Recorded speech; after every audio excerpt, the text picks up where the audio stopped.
ദൈവ തിരുനാമത്തിന് നന്ദിയോടെ സ്തോത്രം ചെയ്യുകയും സ്തുതിക്കുകയും ചെയ്യുന്നു. കർത്താവിനാൽ അനുഗ്രഹിക്കപ്പെട്ട ദൈവത്തിൻ്റെ മക്കളെ, കർത്തൃദാസന്മാരെ, ഒരിക്കൽ കൂടെ നാം ദൈവത്തിൻ്റെ വചനം കേൾക്കാൻ താൽപ്പര്യത്തോടെ ദൈവത്തിൻ്റെ തിരുസന്നിധാനത്തിലേക്ക് ചേർന്ന് നിൽക്കുകയാണ്. വിശേഷിയാൽ തിരുവായ്മൊഴികളിലൂടെ ഒരുപാട് കാര്യങ്ങൾ മാനവകുലത്തിന് സമ്മാനിച്ച നമ്മുടെ അരുമനാഥൻ നമുക്കായി സംഗ്രഹിച്ച് വെച്ചിരിക്കുന്ന സ്വർഗീയ ദൂതുകൾ നമ്മുടെ നന്മയ്ക്കും നമ്മുടെ ഉദ്ധാരണത്തിനും നമ്മുടെ പ്രോത്സാഹനത്തിനും വേണ്ടി തിരുവെഴുത്തിലൂടെ പറഞ്ഞു തന്നിരിക്കുന്ന ശ്രേഷ്ഠമായിരിക്കുന്ന ദൈവവചനത്തിൻ്റെ അകക്കാമ്പുകൾ ആത്മീയ വ്യാഖ്യാനത്തിലൂടെയും പൊരുൾത്തിരിക്കലിലൂടെയും നിങ്ങളുടെ കാതുകളിലെത്തിപ്പാൻ സർവശക്തനായ ദൈവം എനിക്ക് തരുന്ന ഈ അവസരങ്ങൾക്ക് ദൈവത്തോട് നന്ദിയോടെ സ്തോത്രം ചെയ്യുകയും ദൈവത്തിൻ്റെ വൻകൃപയിൽ ആശ്രയിക്കുകയും ഒപ്പം വചനം കേൾക്കാൻ ഇത്രയും വലിയൊരു സമൂഹത്തെ ലോകത്തിൻ്റെ നാനാഭാഗത്ത് ദൈവം ഒരുക്കിയതിന് നിങ്ങളുടെ എല്ലാവരെയും ഓർത്ത് ദൈവത്തിന് നന്ദി പറയുന്ന കൂടെ നിങ്ങൾക്കെൻ്റെ പ്രത്യേക വന്ദനം പറയുന്നു. നിങ്ങൾക്കായി മനസ്സുകൊണ്ട് പ്രാർത്ഥിക്കുകയും ചെയ്യുന്നു. ആ പ്രാർത്ഥനയോടെ ആവശ്യബോധത്തോടും ആത്മീക ചിന്തയോടും ദൈവസന്നിധിയിൽ ജീവിക്കുന്ന എല്ലാ പ്രിയപ്പെട്ടവർക്കുമായി തിരുവെഴുത്തിൽ നിന്ന് 1-2 വേദഭാഗങ്ങൾ വായിച്ച് ദൈവത്തിൻ്റെ ആലോചന നിങ്ങളുമായി പങ്കുവയ്ക്കാൻ ആഗ്രഹിക്കുന്നു. വിശുദ്ധ മത്തായിയുടെ സുവിശേഷം 20-ാം അധ്യായം 3 മുതൽ 6 വരെയുള്ള വാക്യങ്ങൾ ഇന്ന് ഞാൻ നിങ്ങളെ വായിച്ചു കേൾപ്പിക്കാം. വിശുദ്ധ മത്തായിയുടെ സുവിശേഷം 20-ാം അധ്യായം 3 മുതൽ 6 വരെയുള്ള വാക്യങ്ങൾ. 3-ാം മണി നേരത്തും അവൻ പുറപ്പെട്ടു. മറ്റു ചിലർ ചന്തയിൽ മിനക്കെട്ട് നിൽക്കുന്നത് കണ്ടു. നിങ്ങളും മുന്തിരിത്തോട്ടത്തിൽ പോകുവിൻ, ന്യായമായത് തരാം എന്ന് അവരോട് പറഞ്ഞു. അവർ പോയി. അവൻ 6-ാം മണി നേരത്തും 9-ാം മണി നേരത്തും ചെന്ന് അങ്ങനെ തന്നെ ചെയ്തു. 11-ാം മണി നേരത്തും ചെന്നു. മറ്റു ചിലർ നിൽക്കുന്നത് കണ്ടിട്ട്, നിങ്ങളിവിടെ പകൽ മുഴുവൻ മിനക്കെട്ട് നിൽക്കുന്നത് എന്ത് എന്ന് ചോദിച്ചു. കർത്താവ് മുന്തിരിത്തോട്ടത്തിൻ്റെ ഒരു ഉപമ, പ്രത്യേകമായിരിക്കുന്ന ഒരു ആത്മീക രഹസ്യം പൊതുജനത്തിന് അല്ലെങ്കിൽ തന്നെ പിൻപറ്റിയവർക്ക് മനസ്സിലാകാൻ വേണ്ടിയിട്ട് അവതരിപ്പിക്കുകയാണ്. യേശുക്രിസ്തുവിൻ്റെ ഉപമകൾ അപാരമാണല്ലോ. അതിൽ ഇവിടെ ഈ അധ്യായത്തിലെ മുന്തിരിത്തോട്ടത്തിലെ ഉപമ കർത്താവ് പറയുമ്പോൾ അതിനകത്ത് ഇപ്പോൾ വായിച്ച ഭാഗത്ത് നാം ഇങ്ങനെയാണ് കാണുന്നത്. ഈ മുന്തിരിത്തോട്ടത്തിൻ്റെ ഉടമസ്ഥനായി ഇവിടെ ചിത്രീകരിക്കുന്നത് ഉപമയിലെ പലപ്പോഴും കഥാപാത്രം കർത്താവ് തന്നെയായിരിക്കും, ദൈവമായിരിക്കും. നമുക്കത് സൂക്ഷിച്ച് പരിശോധിച്ചാൽ കാണാൻ കഴിയുന്നു. ഈ കർത്താവിൻ്റെ വേലയിൽ അല്ലെങ്കിൽ സഭയാകുന്ന മുന്തിരിത്തോട്ടത്തിൽ ദൈവത്തിൻ്റെ പദ്ധതിയിൽ പങ്കാളിയാകാൻ വേണ്ടി ജോലിക്കാരെ അല്ലെങ്കിൽ അങ്ങനെയുള്ളവരെ തപ്പി നടക്കുന്ന മുന്തിരിത്തോട്ടത്തിൻ്റെ ഉടമ കർത്താവിന് നിഴലാണ്. അപ്പോൾ ആ ഭാഗത്ത് കർത്താവായി തന്നെ നമുക്ക് മനസ്സിൽ കാണാം. ഇപ്പം കർത്താവ് നോക്കുകയാണ്. കർത്താവ് നോക്കുന്ന സമയത്ത് കർത്താവ് കാണുന്നു. എന്ത് കാണുന്നു?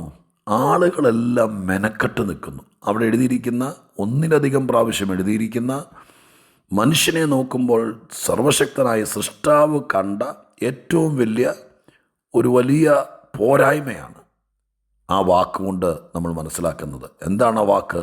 മിനക്കെട്ട് നിൽക്കുക, ഉദാസീനതയോടെ, അലസതയോടെ, യാതൊരു കാര്യങ്ങളും ചെയ്യാതെ എന്നൊക്കെ അർത്ഥം വരുന്നൊരു പ്രയോഗമാണ് ഇംഗ്ലീഷ് ബൈബിളിലും മൂലഭാഷയിലും എല്ലാം മിനക്കെട്ട് നിൽക്കുക എന്ന പഴയ മലയാള പദത്തിന് കൊടുത്തിരിക്കുന്നത്. നിങ്ങൾ ഇംഗ്ലീഷ് ബൈബിൾ നോക്കിയാൽ കുറച്ചുകൂടെ സുന്ദരമായിരിക്കും എന്ന് ഞാൻ നിങ്ങളെ ഓർമ്മപ്പെടുത്തുകയാണ്.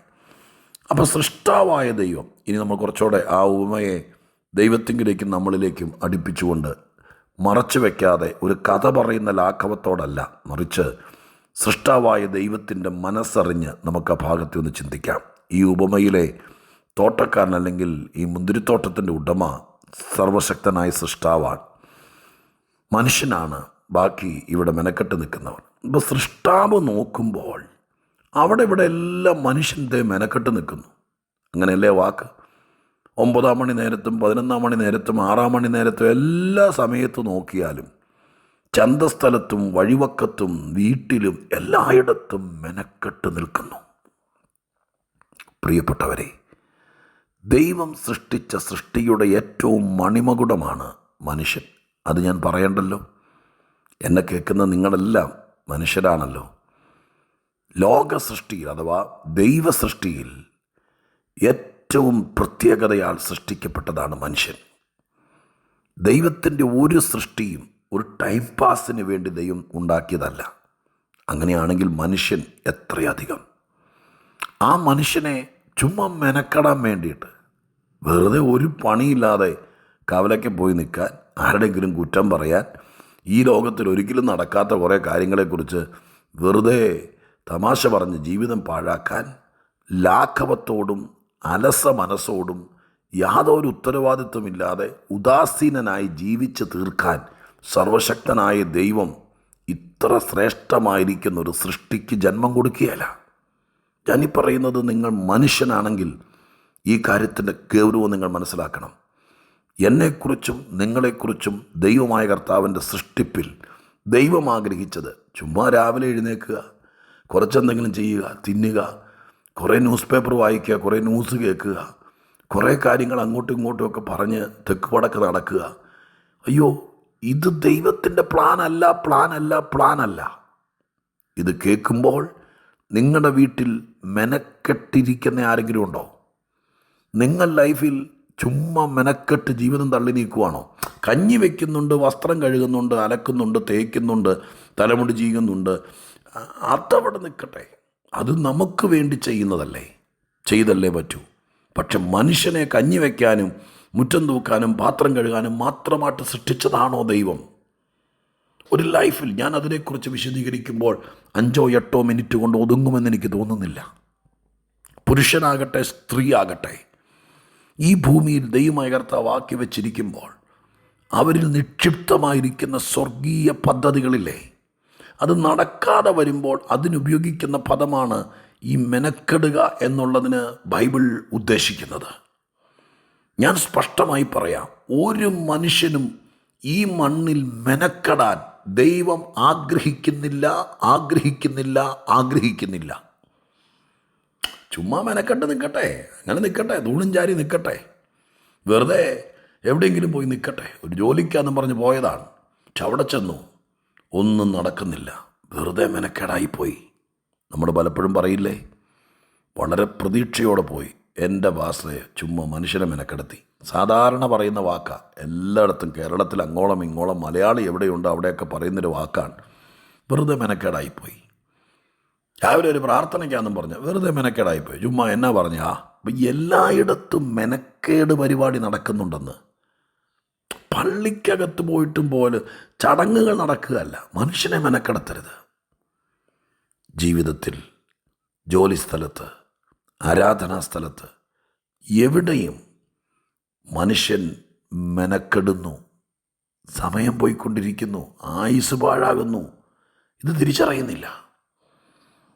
ഇന്ന് ദൈവത്തിൻ്റെ സന്നിധി നിൽക്കുമ്പോൾ ഈ ഭൂമിയിൽ നീ എന്ത് ചെയ്യുകയാണ്? വെറുതെ മെനക്കെട്ട് തീർക്കുവാണോ? കർത്താവ് അത് അനുവദിച്ചില്ല. ഈ മുന്തിരിത്തോട്ടത്തിൻ്റെ ഉപമ പറയുമ്പോൾ കർത്താവ് വലിയ ടെസ്റ്റൊന്നും നടത്തിയില്ല, ഇൻ്റർവ്യൂ നടത്തിയില്ല, പരീക്ഷയിട്ടില്ല. എൻ്റെ ദൈവത്തിന് മെനക്കെട്ട് നിൽക്കുന്നവരെ കാണാൻ പാടില്ല. തപ്പിയെടുക്കുക അവരെ. ചുമ്മാ മെനക്കെട്ട് നിൽക്കുന്നു. കർത്താവ് എന്തെവിടെ നിൽക്കുന്നേ? എന്തെവിടെ? പണ്ട് ഏലിയാവിനോട് ചോദിച്ചില്ല, ചുമ്മാ മെനക്കെട്ട് കുറച്ച് ദിവസമായിട്ട് കുറേ നേരം ചൂരച്ചടിച്ചൂട്ടി കിടക്കുക, കുറച്ച് നേരം ഗുഹയ്ക്കകത്ത് കയറി കിടക്കുക. മെനക്കേട് ഏലിയാവേ, മെനക്കേട്. ദൈവം തേടി വന്നു. നിനക്കെന്തെവിടെ കാര്യം? നീ മെനക്കെട്ട് നിൽക്കേണ്ടവരല്ല. നിന്റെ തലയിൽ അഭിഷേകമില്ലേ? നിന്റെ മേൽ കൃപാവരമില്ലേ? നിന്നെ ഞാൻ വിളിച്ചതല്ലേ? നിന്റെ ഉള്ളിൽ കൃപയില്ലേ? നിനക്ക് അസാധാരണ ശക്തി തന്നില്ലേ? നിന്നിൽ ഞാൻ വാഴുന്നില്ലേ? നിന്നെ ഞാൻ നിയമിച്ചതല്ലേ? ചുമ്മാ മെനക്കെടുന്ന എന്താ? ആ ചോദ്യം ഇന്ന് ആയിരക്കണക്കിന് ഉപദേശിമാരെ കണ്ടാൽ ദൈവം ചോദിക്കുന്നതാണ് എൻ്റെ വിചാരം. ദൈവമക്കളെ, സുവിശേഷകന്മാരെ, കർത്തൃദാസിമാരെ ഇരുത്തി ചിന്തിക്കണം.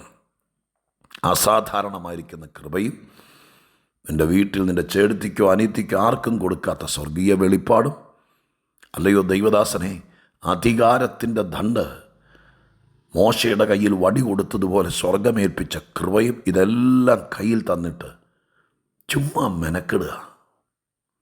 ആഴ്ചയിൽ ഒരു ദിവസം 2 ദിവസം എന്തെങ്കിലും ചെയ്യും, ബാക്കി 5 ദിവസം കല്യാണം കൂടി, മരിച്ചോടത്ത് പോയി, എല്ലാം പോകേണ്ടടത്തൊക്കെ പോകണം. പക്ഷെ മെനക്കെടുകയാണോ എന്ന് ശ്രദ്ധിച്ചില്ലെങ്കിൽ നമുക്ക് നഷ്ടം വരും.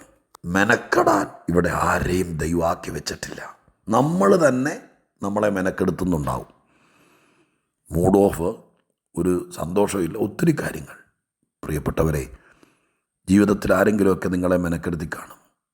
ജീവിതം തരാമെന്നും ജോലി തരാമെന്നൊക്കെ പറഞ്ഞ് അതുകൊണ്ട് നിങ്ങൾ ഒതുങ്ങരുത്. പറ്റിക്കലുകാർ ഈ ലോകത്തിൽ കാണും, അവൻ പറ്റിച്ചിട്ട് പോയും കാണും. പക്ഷേ സ്വർഗം നമ്മെ മെനക്കെടാൻ അനുവദിക്കുകയില്ല. ആര് നമ്മളെ ചീറ്റ് ചെയ്താലും ഇന്ന് ഒന്ന് സടകുടന്ന് എഴുന്നേറ്റ് ഇത് കേട്ടിട്ട് ദൈവത്തോട് പ്രാർത്ഥിച്ചേ, എൻ്റെ കർത്താവെ, കുറച്ച് നാളായിട്ട് ചുമ്മാ മെനക്കെടുക, ഞാൻ ഒരു സംഭവം നടക്കുന്നില്ല, എനിക്കൊരു മൂഡുമില്ല, ഒന്നും ചെയ്യാൻ പറ്റുന്നില്ല, എന്ത് ചെയ്താലും പൊട്ടിപ്പോവുക, ഞാൻ മെനക്കെടുക, എന്നെ ഇതിൽ നിന്ന് രക്ഷിക്കണം എന്ന് പ്രാർത്ഥിച്ചേ. പിശാച് മനുഷ്യനെ മെനക്കെടുത്തും കേട്ടോ. ആ ഗദരദേശത്തിലെ ഭൂതഗ്രസ്തൻ ചുമ്മാ ഒരു ജന്മം പാഴാക്കിക്കൊണ്ടിരിക്കുകയല്ലായിരുന്നോ? 6000 ഭൂതങ്ങൾ കയറി അവനെ മെനക്കെടുത്തുക. ആരോഗ്യദൃഢഗാത്രനായിരിക്കുന്ന ചെറുപ്പക്കാരനായിരിക്കാം. ചില രോഗം വന്നാൽ നമ്മളെ മെനക്കെടുത്തും, നിരാശ നമ്മളെ മെനക്കെടുത്തും. ചിലർ നമുക്കിട്ട് വെച്ചാൽ നമ്മൾ പറയുന്ന പോലെ ചുമ്മാ നമ്മളെ ചീറ്റ് ചെയ്താൽ പാര വയ്ക്കുക എന്നൊക്കെ നമ്മുടെ മനസ്സ് മടുക്കും. സ്വന്തം വീട്ടിലെ പ്രശ്നം, ഭാര്യ ഭർത്തൃ ബന്ധത്തിലെ കലാപം, കുഞ്ഞുങ്ങളെക്കുറിച്ചുള്ള ഭാരം. ദൈവദാസന്മാരാണെങ്കിൽ പോലും ആരെങ്കിലും സാത്താൻ ഉപയോഗിക്കപ്പെട്ട് നമുക്കെതിരെ മാനസികമായി പ്രയാസം ഉണ്ടാക്കിയപ്പോൾ ഒരു കൊല്ലത്തേക്ക് നമ്മൾ സഭാ ചാർജ് പോലും വേണ്ടെന്ന് വെച്ചു, മെനക്കെട്ടു. എന്തു ചെയ്തു നമ്മൾ ഒരു കൊല്ലം? അപ്പോൾ ഓർത്തോളണം, ഇവിടെ മെനക്കെടുത്തുന്ന ശക്തി ഊടാടി സഞ്ചരിക്കുന്നുണ്ട്. ഓരോ കുടുംബത്തിലേക്കും ദൈവം ഈ സന്ദേശം അയക്കട്ടെ. നമ്മൾ ശ്രദ്ധിക്കണം. കർത്താവിന് ഒട്ടും ഇഷ്ടമില്ല മെനക്കെടുന്നത് കേട്ടോ. അതുകൊണ്ട് മെനക്കെട്ടവരെല്ലാം വഴിത്തലയ്ക്ക് പോയി പിടിച്ചിട്ട് പറഞ്ഞു, പോടാ മുന്തിരിത്തോട്ടത്തിൽ, നിനക്ക് വേണ്ടത് ഞാൻ തരാം.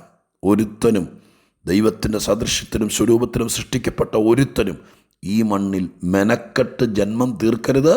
ആ ഗണത്തിൽ എൻ്റെ പൊന്നുമക്കൾ പെടരുത്. ഈ ദൂത് കേൾക്കുന്നവർ ശ്രദ്ധിക്കണം, പാഴാക്കി കളയരുത്. അവസാനം വരെ നമുക്ക് ദൈവത്തെ പ്രസാദിപ്പിക്കാം. മെനക്കെടാതെ ഈ ജന്മം ധന്യമാക്കാം. അതിനായി പ്രാർത്ഥിക്കാം. പരിശുദ്ധ ദൈവമേ, ഞങ്ങളുടെ സ്വർഗീയ പിതാവേ, മുന്തിരിത്തോട്ടത്തിൻ്റെ ഉപമയിൽ അങ്ങ് കണ്ടെത്തി ഈ പ്രപഞ്ചത്തിൽ ഒത്തിരി പേര് ചുമ്മാ മെനക്കെട്ട് നടക്കുന്നത്. ഞങ്ങളുടെ പിള്ളേരാകട്ടെ, ഞങ്ങളുടെ ചർച്ചിലെ വിശ്വാസികളാകട്ടെ, ഈ ദൂത് കേൾക്കുന്ന ആരുമാകട്ടെ, മെനക്കെട്ട് ആയുസ് പാഴാക്കരുത്. ഇവിടെ റിസ്ക് എടുത്ത് ഹാർഡ് വർക്ക് ചെയ്ത് ദൈവമേൽപ്പിച്ചത് അതുപോലെ ചെയ്തവർ മാത്രമേ വിജയിച്ചിട്ടുള്ളൂ. അവർക്ക് ഈ പ്രപഞ്ചത്തിൽ ഇന്നും അവസരമുണ്ട്. മെനക്കെടാൻ സാത്താൻ ഒരുത്തൻ്റെ തലയ്ക്കകത്ത് കൂടുവയ്ക്കല്ലേ. മറ്റുള്ളവരെ പറ്റിച്ച് തിന്നാനും ജീവിക്കാനും ആരെയും അനുവദിക്കല്ലേ. എല്ലാവരും ദൈവ ഇഷ്ടപ്രകാരം അധ്വാനിച്ച് അവരവരെ ഏൽപ്പിച്ച് പ്രൊഫഷണൽ നന്നായി ചെയ്ത് മെനക്കെടാതെ ജീവിതം ധന്യമാക്കട്ടെ. പ്രത്യേകിച്ച് യൗവനക്കാരിത് കേൾക്കട്ടെ. വീട്ടിനകത്ത് ചുരുണ്ടുകൂടാൻ ആരെ അനുവദിക്കരുത്. മെനക്കെട്ട് നടക്കുന്നവരെല്ലാം കർത്താവ് ഈ ദൂത് നിമിത്തം ഒന്ന് രക്ഷിച്ചേക്കണം. യേശുവിൻ നാമത്തിൽ പ്രാർത്ഥിക്കുന്നു, കേൾക്കണേ സ്വർഗീയ പിതാവേ. ആമേൻ, ആമേൻ.